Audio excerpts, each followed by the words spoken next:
Lepo pozdravljeni. V Kostanjevici na Krki sta župan Vlatko Petretič in predstavnik družbe Petrol Janez Grošelj podpisala koncesijsko pogodbo za energetsko sanacijo tamkajšnje osnovne šole.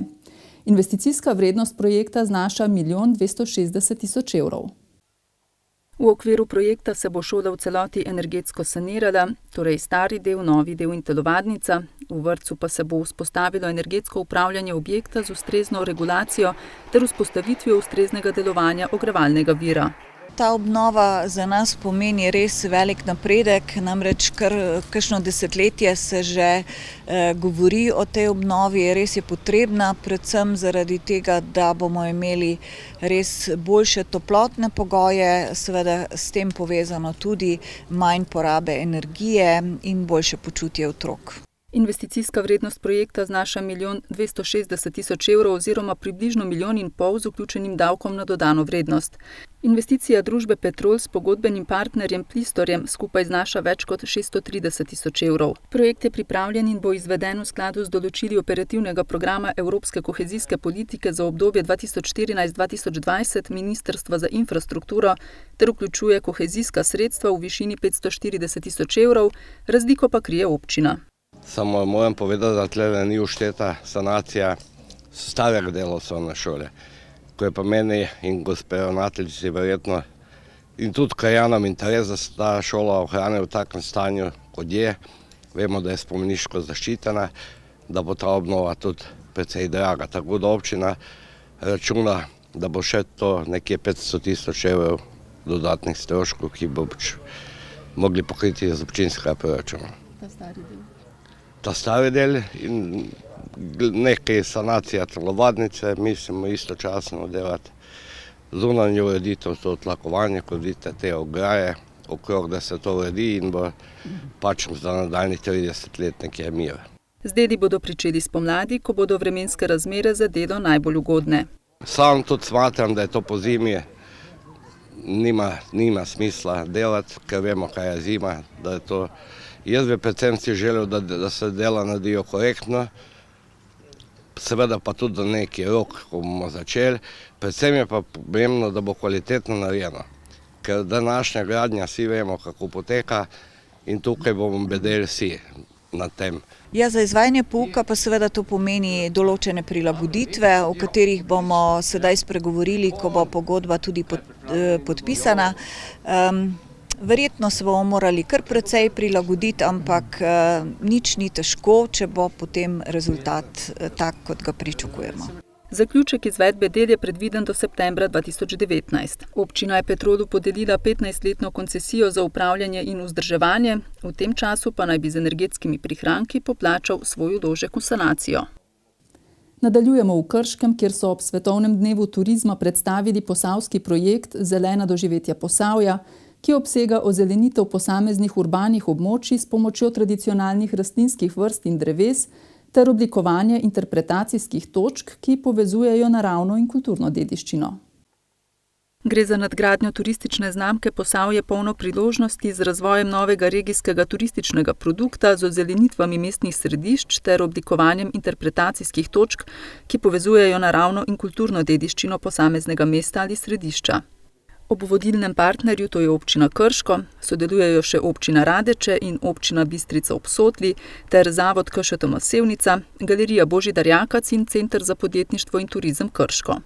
Vrednost projekta znaša nekaj več kot 204 000 evrov, sofinancirata pa ga Evropska unija iz Evropskega sklada za regionalni razvoj in Republika Slovenija. Občina Krško je v tem projektu udeležena nekako, recimo tam nekje okrog 80 000 evri, se pravi v tem deležu. Gre pa sicer za ureditev parkov, torej manjših parkovnih ureditev v samem starem mestnem jedru.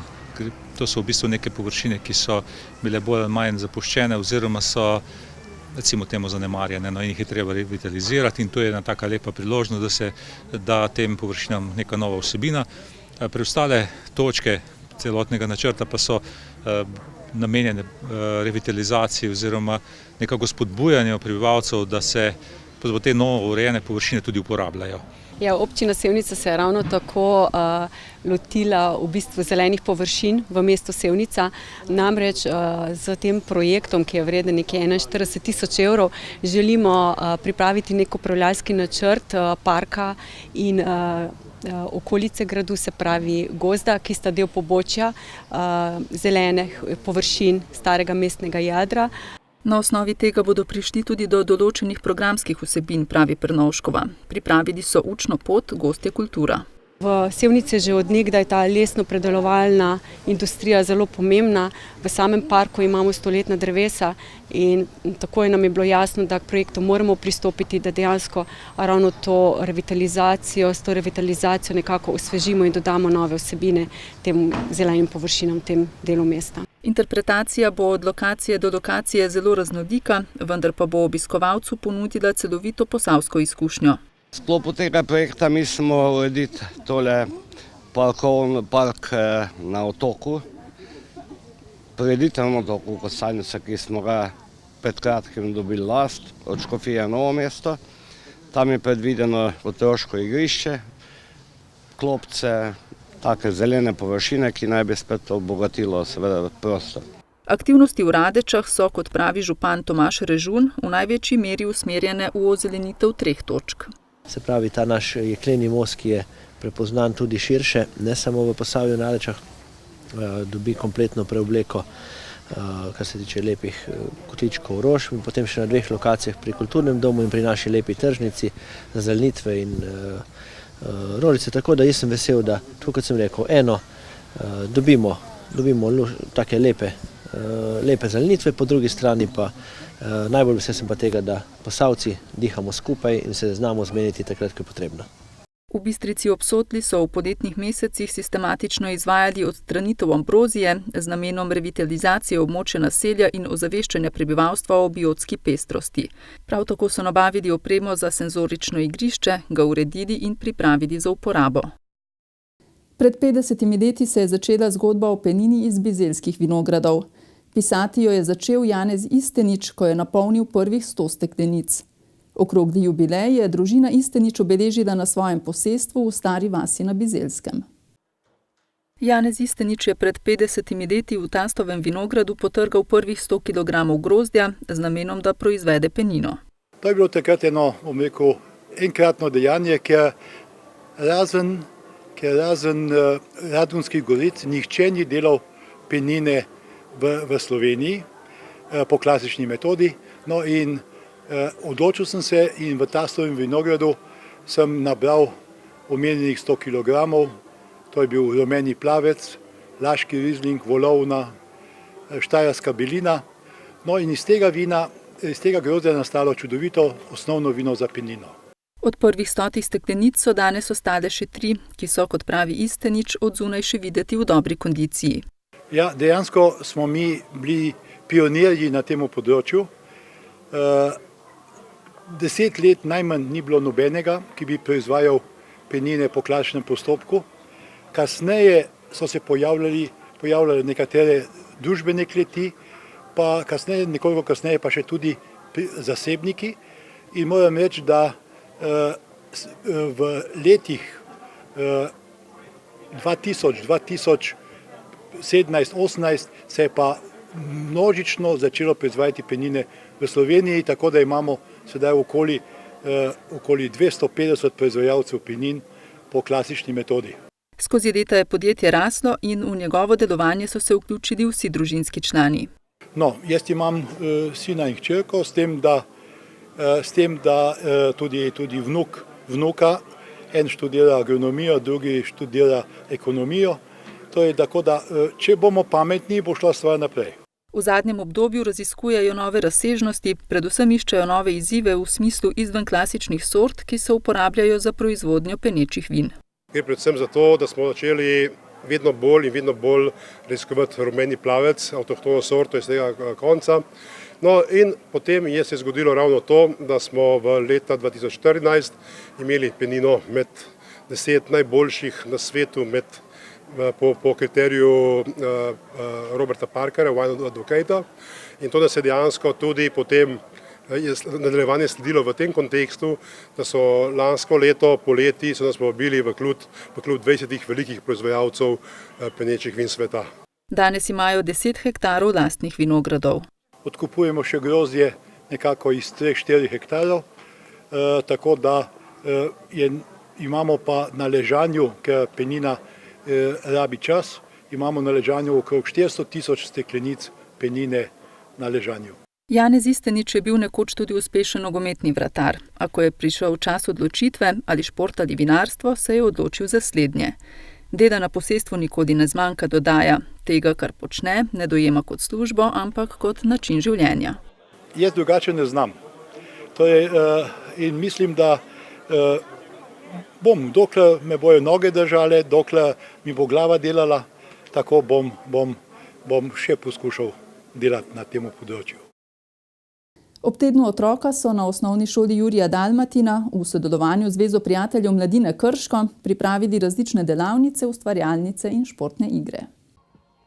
Učenci predvsem nižjih razredov osnovne šole Jurija Dalmatina Krško so se skupaj z učitelji zbrali na zanimivem in prijetnem popoldanskem druženju. Dogodek, ki so ga popestrili z različnimi aktivnostmi, so pripravili ob tednu otroka. Tudi letos, tako kot vsako leto, v tednu otroka pripravimo delavnice. Delavnice se izvajajo na našem šolskem igrišču. Tema letošnjega tedna otroka je bila prosti čas z željo, da ga otroci čim bolj kakovostno preživijo, se več družijo s sovrstniki, ustvarjajo in se ukvarjajo s športom. Kako pa otroci sicer največkrat preživljajo svoj prosti čas? Jaz sem Neva Žnidaršič. Ustvarjam različne izdelke. Pa imam tudi 2-krat na teden glasbeno šolo. Jaz sem Tim, pa ful rad tečem, pa tam sem šel na poligon za atletiko, pa mi je ful všeč. Meni je ime Luka, rad tečem, pa treniram veliko športov, obadam se pa s tekom. Mi je najbolj všeč pa tisti piškoti tam. Sem Hana, rada plešem, moj najljubši šport je ples, rada pojem, v prostem času tudi rada plešem. Meni je Lorena, stara sem 7, moj šport se ukvarjam največ z športom pa s plesom. Kaj pa danes tukaj počneš? Pa s prijateljicami se družim. Pa veliko sem zraven pesmi pa poslušam, pa prej sem gledala Kače pastirje, ko so tam bili. Meni je ime Zarja, stara sem 6 let, najraje se ukvarjam s športom, ob prostem času pa rada pojem pa plešem. Da je prosti čas zelo pomemben, se strinja tudi predsednik Zveze prijateljev Mladine Krško. Način preživljanja prostega časa namreč vpliva na razvoj osebnosti, sposobnosti, znanja in socialnih veščin, kar posledično vpliva na odnose do drugih ljudi. Večino opazimo, da otroci v prostem času gredo za računalnik, gredo za te sodobne naprave in se tam pač igrajo. Mi pa želimo, da gredo ven, da se družijo z sošolci, prijatelji in da skupaj se igrajo predvsem na igriščih, kot so košarka, nogomet. Nekako jih tudi navajamo, da tekajo po travnikih, da gredo v gozd, da se tam udejstvujejo. Se pa vse to bi želeli, da otroci več izkoristijo in ta svoj prosti čas, v narekovajih sicer, da ga res po svojih željah, po svojih nekako idejah zapolnijo. Velikokrat opazimo, da otroci pravzaprav ne znajo kakovostno preživljati prosti čas, zato tudi veliko časa v samem podaljšanem bivanju namenimo pogovoru o tem, kako ga naj bi preživljali, s čim naj bi se ukvarjali, kaj naj bi počeli. Poskušamo jih čim bolj usmeriti v to, da se družijo, da se pogovarjajo, da se skupaj igrajo, da ustvarjajo tudi socialne odnose med sabo, da jih nekako odtrgamo od televizije, od računalnikov in jih na ta način spodbujamo res, da se tudi veliko gibajo in so na prostem zraku. Sogovornika ob tem dodajata, da je šolarjev, ki popoldneve preživljajo na domačih dvoriščih, vse manj. Vse več je namreč takih, ki zaradi popoldanskih dejavnosti med tednom nimajo dovolj prostega časa, zato opozarjata, da starši otroke v obšolske dejavnosti prepogosto vpisujejo brez ustreznega premisleka. Ocenjujemo, da je dovolj recimo ena glasbena šola ali mogoče en trening nogometa ali trening rokometa, košarke, se pravi en trening nekega športa ali glasbe je za otroka dovolj. Ostalo pa naj ima res prosti čas, da se sam odloči, kaj bo še počel poleg tega. Sledi pa nekaj kratkih vesti. Najboljša preventiva pri zmanjševanju števila zapuščenih živali je po priporočilih stroke sterilizacija lastniških mačk. Zato občina Sevnica že več let zapored ta ukrep tudi sofinancira, in sicer 2-krat letno. Cena sterilizacije je 67,50 evra, pri čemer občina Sevnica sofinancira 25 evrov, veterinarska postaja Sevnica 13 evrov, soudeležba lastnika pa je 29,50 evra. Možnost sofinanciranja je omogočena lastnikom mačk z območja občine Sevnica. Rožnati oktober je mesec osveščanja o raku dojk. Združenje Europa Donna Slovenija že tradicionalno pripravlja številne aktivnosti, s katerimi osvešča slovensko javnost o tej bolezni.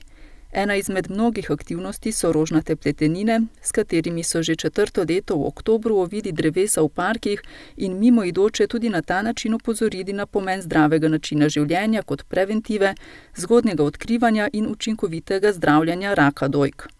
Akciji so se pridružile tudi članice Združenja Europa Donna iz Krškega, ki so skupaj s podžupanjo Ano Somrak ovile drevo pri občini Krško ter na Vidmu pri lekarni. Teniški klub Krško nadaljuje s predstavitvami in izvajanjem programov za otroke s posebnimi potrebami. V sodelovanju z občino Krško so tako v mesecu septembru na igriščih teniškega kluba Krško gostili skupine iz osnovne šole dr. Mihajla Rostoharja. Predstavitev se je udeležilo preko 30 oseb s posebnimi potrebami. S pomočjo specialnih pedagogov so jim predstavili teniško igro in opremo, ki jo uporabljajo na igrišču.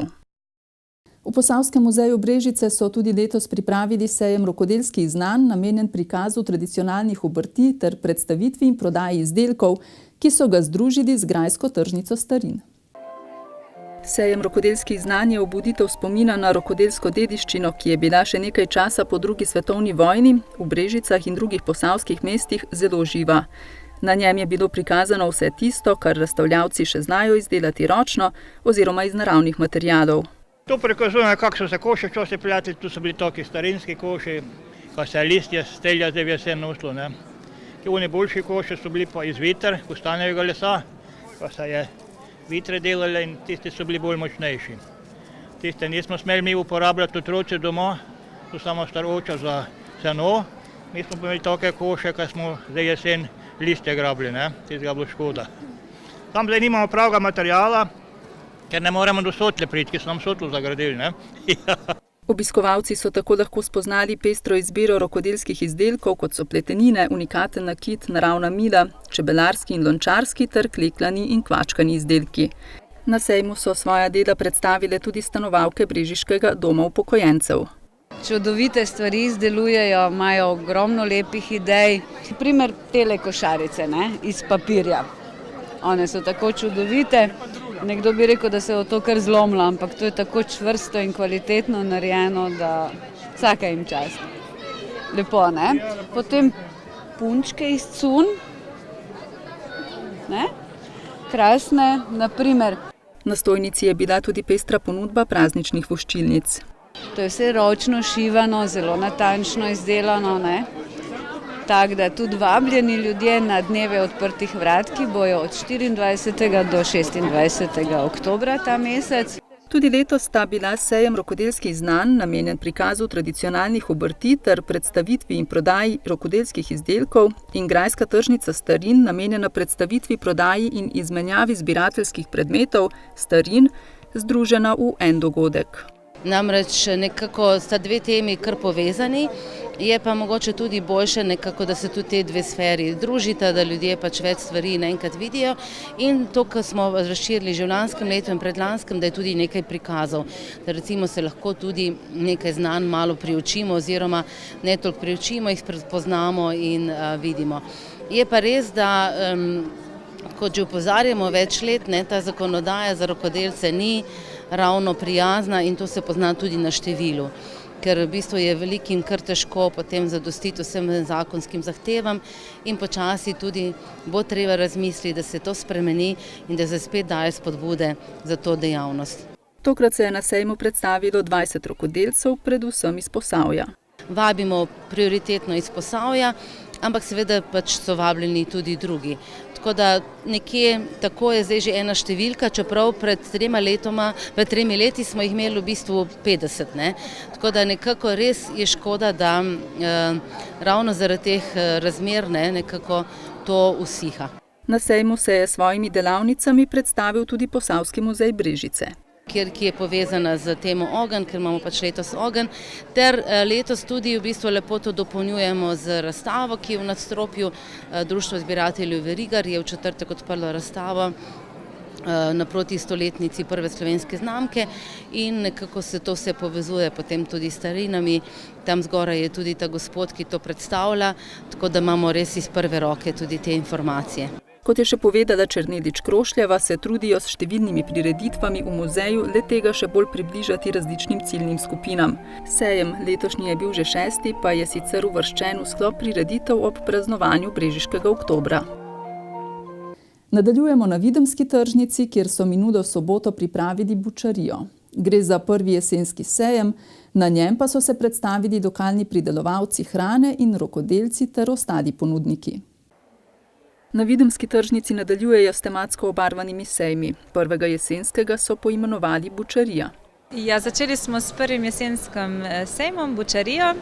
Letos jo prvič organiziramo na tržnici, smo pa nekako izbrali tak simbolični pridelek, bučo, ki je užitna na mnogo načinov in tudi lepa za jesensko okrasje. Pri snovanju bučarije so se organizatorji osredotočili predvsem na ponudbo izdelkov, ki sodijo v jesenski čas. Tokrat se je predstavilo 26 razstavljavcev. Danes smo povabili Društvo kmetic iz Krškega. One so pripravile razstavo iz buč, en tak lep voz smo okrasili, ki nam ga je podaril gospod Peterkovič. Potem smo povabili tudi osnovno šolo Leskovec pri Krškem. Pridružili so se nam z njihovimi izdelki in imamo tak en zelenjavno-sadni bazar, kjer otroci 2. razreda zbirajo za šolo v naravi. V sklopu bučarije so organizatorji pripravili različne spremljevalne aktivnosti, predvsem v obliki delavnic. Za otroške delavnice smo tokrat izbrali naravne materiale. Animatorke bodo pomagale otrokom izdelati unikatne slikice in različne izdelke iz naravnih materialov. Na tokratni delavnici je tema zopet jesen. Pripravlja se z jesenskim listjem, kostanjem, različnimi semeni, lanenim, pirinim, fižolom. Imam tudi ličkanje koruze. Tudi likovne so ustvarjalnice, da otroci malo spodbudijo svojo domišljijo, vse z naravnimi materiali večinoma, tako da se malo popestri. Z ustvarjalnimi delavnicami pa so združili tudi obujanje starih običajev. Ja, tu smo pa že pripravili koruzo za ličkanje, skupaj bomo zličkali z otroci in pripravili take obeške tradicionalne, ki so bile včasih v starih kozolcih. Organizatorji se trudijo, da bi s tovrstnimi tematskimi sejmi zrasla prepoznavnost in obisk tržnice. Bučariji sledi tradicionalni Martinov sejem, ki bo novembra.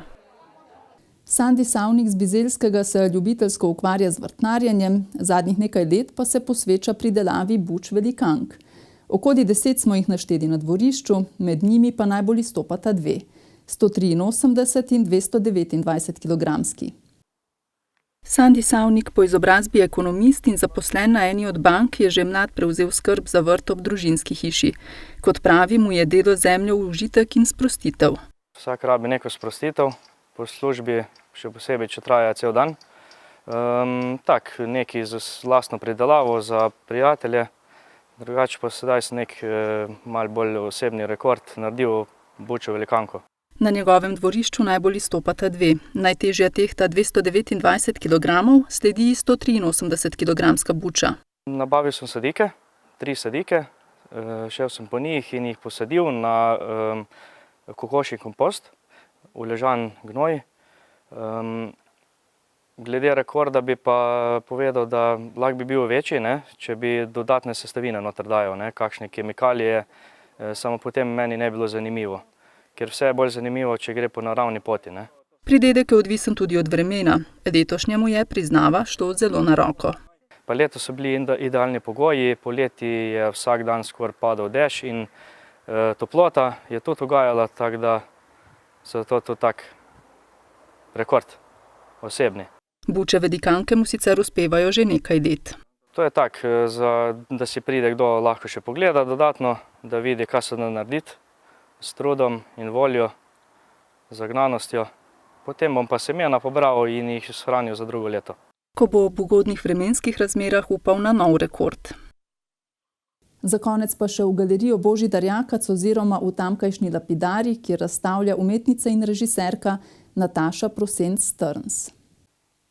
Hotelski dnevnik umetnice in režiserke Nataše Prosenc-Strns je serija fotomontažnih printov in videozvočnih prostorskih instalacij, variacije katerih so posebej ustvarjene in prilagojene sobam lapidarija. Dela so bila posneta v zapuščenem hotelu v Los Angelesu s statično kamero in sicer na način, kot snemajo varnostne kamere, torej ki neprizadeto in celo voajersko opazujejo dogajanje v hotelskih sobah, na stopniščih ter na hotelskih hodnikih. Hotelski dnevnik ima prepoznavni umetničin kredo človeške figure, umeščene ali preplaščene z elementi narave. No, hoteli fascinirajo umetnico kot nekakšni prostori prehoda, kjer ljudje bivamo samo kratek čas. Protagonisti v njenih videih so anonimni, tako nikoli ne vemo, ali opazujemo hotelsko osebje, ki je v hotelih vedno prisotno, ali pa opazujemo hotelske goste, ki prihajajo in odhajajo. In seveda vsak nosi s seboj neko svojo zgodbo. Specifičen način videoobdelave in postavitve v prostor transformirajo in abstrahirajo dela, kar spodbudi čustveni in čutni odziv, dodaja Simončičeva. No, tako smo v bistvu obiskovalci povabljeni, da ko vstopimo v prostore lapidarija, da se svojimi zaznavnimi in tudi podzavestnimi, kognitivnimi in čustvenimi odzivi soustvarjamo zgodbo postavitve. Vstopanje v sobe nekdanjih samostanskih shramb tako postane vstopanje v začasne prostore hotelskega dnevnika. Delo, ki si ga lahko sestavimo v film ali samostojne videozvočne izkušnje. Instalacija v lapidariju je sicer že tretja prostorska inkarnacija hotelskega dnevnika. Prvi dve sta bili v Velenju in v Los Angelesu. Filmska verzija pa potuje tudi po mednarodnih filmskih festivalih. Avtorica razstave ustvarja v medijih videa, filma, instalacij in digitalnih tehnologij. Nataša Prosenc-Strns je zelo priznana vizualna umetnica in režiserka. Ukvarja se torej z videi, s fotografijami, z različnimi digitalnimi tehnologijami. Živi in ustvarja pa večinoma v Los Angelesu. Tja je tudi odpotovala po končanem študiju na Akademiji likovnih umetnosti in oblikovanja v Ljubljani in sicer je dobila štipendijo, da lahko odšla v Los Angeles in tam nadaljevala svoj študij na California Institute of the Arts. S projektom Gladiatorji je leta 1999 predstavljala Slovenijo na 48. Beneškem bienalu, za kar je prejela tudi nagrado Prešernovega sklada. Leta 2015 je bila ponovno predstavljena na Beneškem bienalu v sklopu razstave 12 umetnikov iz Los Angelesa. Hotelski dnevnik je na ogled še do 4. novembra. Spoštovani gledalci, drage gledalke, to je vse, kar smo pripravili v tokratnem Posavskem tedniku. Bodite z nami tudi prihodnji torek. Do takrat pa hvala za pozornost in nasvidenje.